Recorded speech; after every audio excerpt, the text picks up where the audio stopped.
मालिक, आज मेरे बेटे की तबीयत ज्यादा खराब है।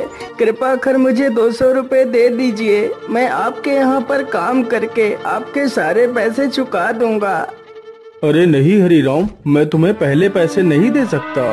यदि पहले पैसे चाहिए तो तुम्हें मेरे पास कुछ गिरवी रखना पड़ेगा। लेकिन मालिक, मेरे पास तो कुछ भी नहीं है जो मैं तुम्हारे पास कुछ गिरवी रखूं। नहीं हरीराम, तुम्हारे पास तुम्हारा खेत तो है। तुम उस खेत को मेरे पास गिरवी रख दो।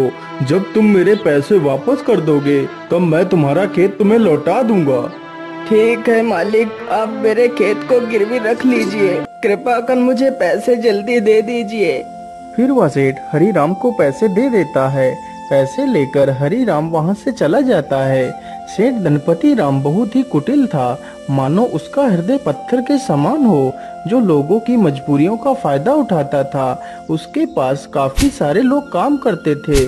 उसी गांव में एक मोहन नाम का लड़का रहता था, जो बहुत ही मेहनती था। उसके पास एक छोटा सा खेत था।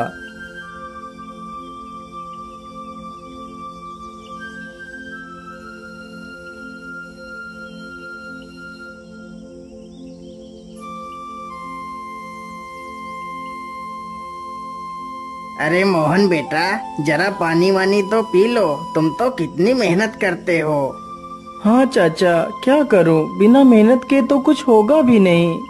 हाँ बेटा, तुम्हारी इसी मेहनत की वजह से ही तुम इस छोटे से खेत में दोगुनी फसल उगा पाते हो।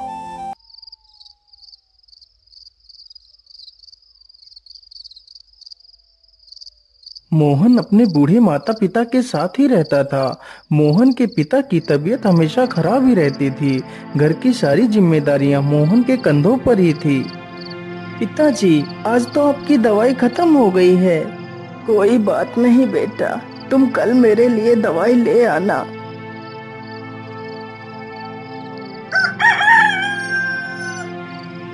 मोहन सुबह उठकर अपने पिता के लिए दवाइयाँ ले आता है। माँ, मैं पिताजी के लिए दवाई ले आया हूँ। आप पिताजी को दवाइयाँ समय से खिला देना। हाँ हाँ बेटा, मैं तुम्हारे पिता को दवाइयाँ खिला दूंगी। माँ, आज तो मौसम कितना अच्छा है। मैं आज ही खेत में बीज बो देता हूँ। ठीक है बेटा, जैसा तुम्हें अच्छा लगे वैसा ही करो। मोहन तुरंत ही अपने बैलों को लेकर खेत की तरफ निकल पड़ता है।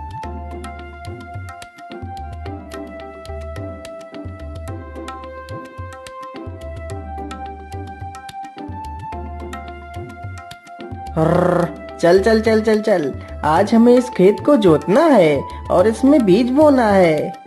मोहन कुछ ही देर में सारा खेत जोत देता है और बीज बो देता है।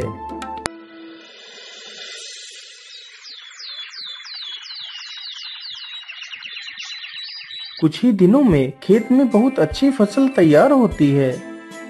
अरे मोहन भाई, हर बार की तरह इस बार भी आपके खेत में कितनी अच्छी फसल तैयार हुई है। हाँ मदन भैया, यह सब ऊपर वाले का ही आशीर्वाद है, जो हर बार मेरे खेत में इतनी अच्छी फसल होती है। वे दोनों आपस में बात कर ही रहे थे कि तभी काले बादल छा जाते हैं।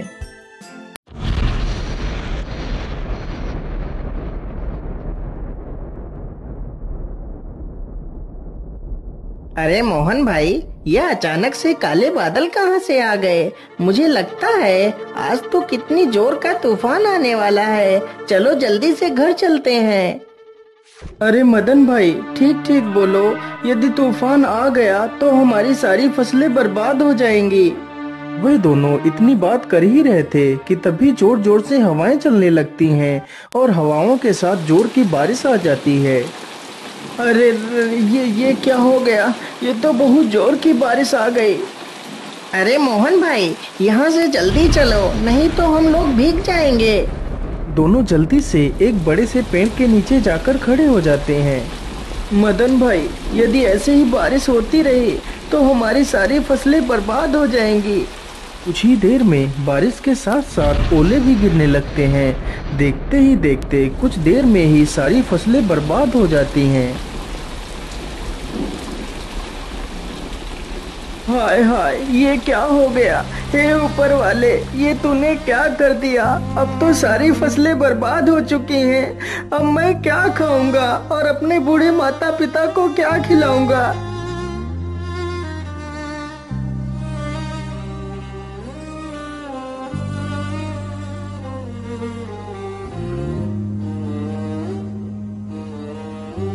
बेटा, तुम चिंता मत करो, ईश्वर पर भरोसा रखो, सब कुछ ठीक हो जाएगा।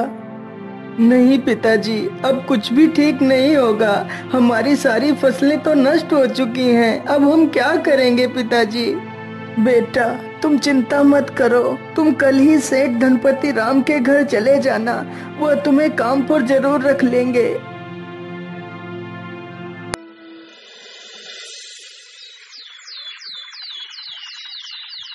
अगले ही दिन मोहन सेठ धनपति राम के पास जाता है।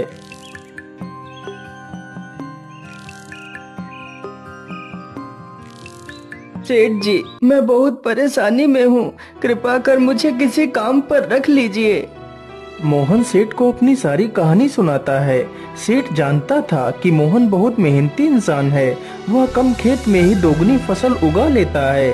यदि वह मोहन को काम पर रख लेगा तो उसे दोगुना फायदा होगा। लेकिन सेठ उसकी मजबूरी का फायदा उठाना चाहता था। हाँ हाँ मोहन, मैं तुम्हें काम पर तो रख लेता, लेकिन मेरे पास अभी तुम्हारे लिए कोई काम नहीं है। तुम अभी अपने घर वापस लौट जाओ। जब मेरे पास काम होगा तो मैं तुम्हें बुला लूंगा। नहीं नहीं सेठ जी, आप तो मेरी मजबूरी जानते हैं। यदि मुझे काम नहीं मिला तो मेरे माता पिता भूखों मर जाएंगे। मुझ पर तरस खाइए सेठ जी, मुझे काम पर रख लीजिए। अरे वाह वाह, जैसा मैंने सोचा था बिल्कुल वैसा ही हो रहा है।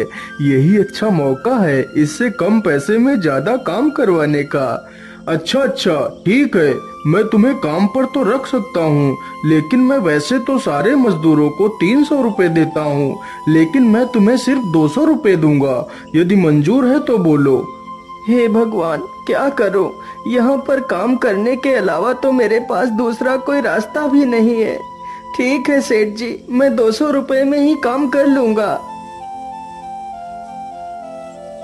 मोहन अगले दिन से ही सेठ के घर काम करने लगता है। इसी प्रकार मोहन को काम करते करते पूरा 2 महीना गुजर जाता है।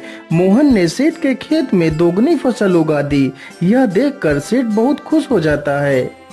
अरे वाह, मोहन ने तो इस बार कितनी अच्छी फसल उगाई है।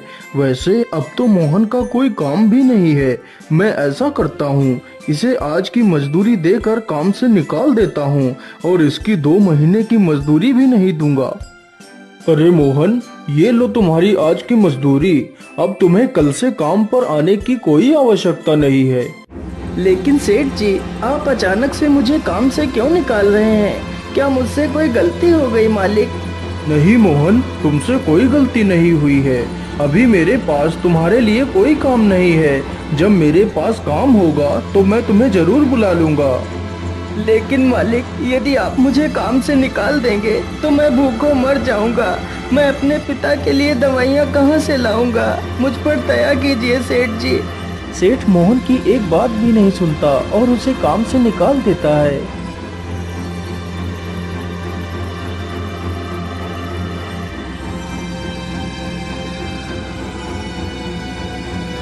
अरे बेटा, आज तुम खाली हाथ ही आए हो। आज तुम घर का राशन तो लाए ही नहीं। माँ, मुझे माफ कर दीजिए। अब मैं आपके लिए कुछ भी नहीं कर सकता। लेकिन बेटा, आखिर क्या बात है? तुम इतना परेशान क्यों हो? फिर मोहन सारी कहानी अपनी माता को सुनाता है। अब आप ही बताइए माँ, मैं क्या करूँ? कहाँ काम करूँ? किसके सामने हाथ फैलाऊं? बेटा, तुम परेशान मत हो। हम लोग आज पानी पीकर ही सो जाएंगे। वैसे भी मुझे तो भूख नहीं लगी है। और बेटा, तुम हार मत मानो। तुम कल फिर से सेठ के पास जाना। हो सकता है सेठ तुम्हें काम पर रख ले।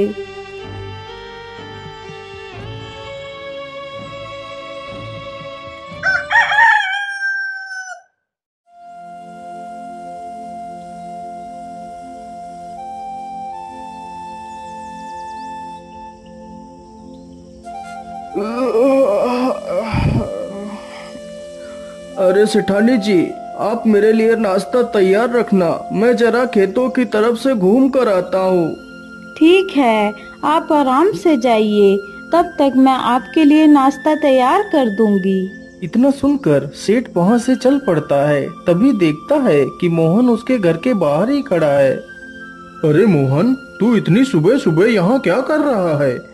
मालिक, मैं आपके पास ही आया था। यदि मुझसे कोई भूल हो गई हो तो उसे क्षमा कर दीजिए मालिक, लेकिन मुझे काम पर रख लीजिए। अरे मोहन, तू तो कितना बेशर्म है। मैंने तुझे कितनी बार मना किया है कि मेरे पास कोई काम नहीं है, फिर भी तू मेरे पास चला आता है। क्या तेरे अंदर कोई शर्म लिहाज नहीं है? मालिक, मुझे शर्म तो आती है, लेकिन जब मैं अपने बूढ़े माता पिता को पानी पीकर सोता हुआ देखता हूँ तो मुझे यह अपमान कुछ भी नहीं लगता। लेकिन मैं तुझे कोई काम नहीं दे सकता, चल भाग यहाँ से। इसी प्रकार कई दिन गुजर जाते हैं। सेठ मोहन को भला बुरा कहकर भगा देता है, लेकिन सुबह होते ही मोहन फिर से काम मांगने के लिए सेठ के घर पहुँच जाता है। लेकिन मैं तुझे कोई काम नहीं दे सकता, चल भाग यहाँ से। हे भगवान, मैं तो इस मोहन के बच्चे से परेशान हो गया हूँ, लेकिन यह तो सुधरने का नाम ही नहीं ले रहा। मैं ऐसा करता हूँ, कल सुबह होने से पहले मैं यहाँ से कुछ दिनों के लिए अपने रिश्तेदार के घर चला जाता हूँ, तभी मैं इस मोहन से अपना पीछा छुड़ा पाऊंगा। सुबह होने से पहले सेठ और उसकी पत्नी बैलगाड़ी में बैठकर वहाँ से चले जाते हैं।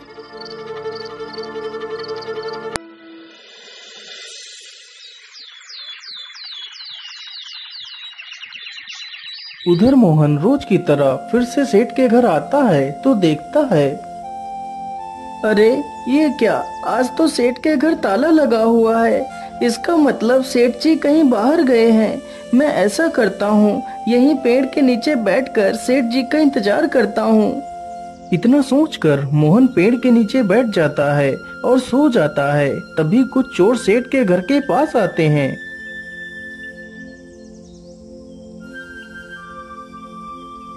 अरे लल्लन, आज तो यह दुष्ट सेठ है भी नहीं। आज अच्छा मौका है, चलो आज इस सेठ की सारी तिजोरी खाली कर देते हैं। चोर जल्दी से एक पत्थर उठाता है और ताले को तोड़ने लगता है।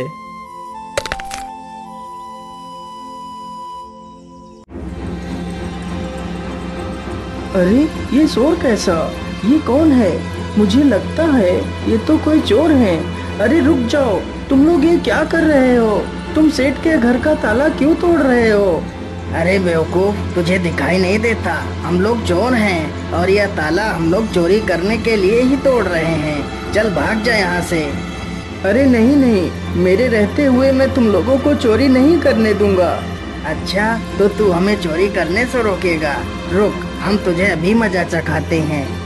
इतना कहकर सारे चोर बेचारे मोहन पर टूट पड़ते हैं। चोर चोर, कोई मुझे बचाओ, नहीं तो मुझे यह चोर मार डालेंगे। मोहन की ये आवाज सुनकर गांव के कई लोग वहां पर आ जाते हैं। तभी वह सारे चोर वहां से भाग जाते हैं, लेकिन बेचारा मोहन काफी ज्यादा घायल हो जाता है।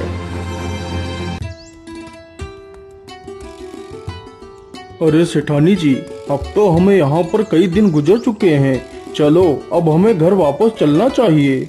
इतना सोचकर सेठ और सेठानी दोनों अपने घर के लिए निकल पड़ते हैं।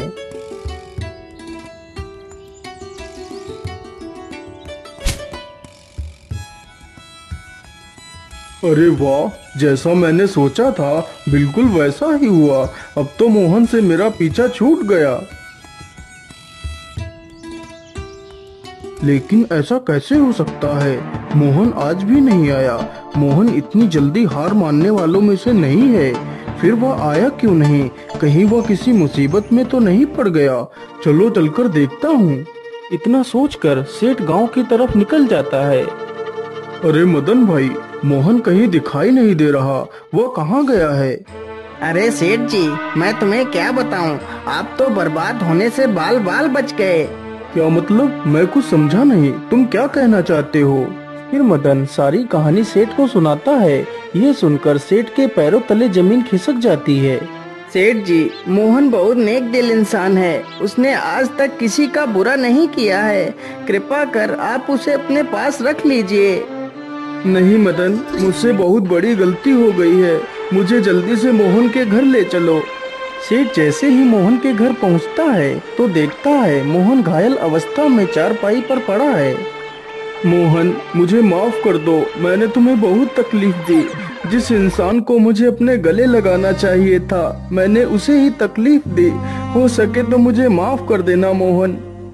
नहीं सेठ जी, आप माफी क्यों मांग रहे हैं? ये तो मेरा फर्ज था। मोहन, तुम कल से मेरे पास आ जाना, मैं तुम्हें अपना विशेष अधिकारी बनाऊंगा। फिर सेठ तुरंत ही मोहन की माँ को 500 रुपए दे देता है और अगले ही दिन से सेठ मोहन को अपना विशेष अधिकारी बना लेता है।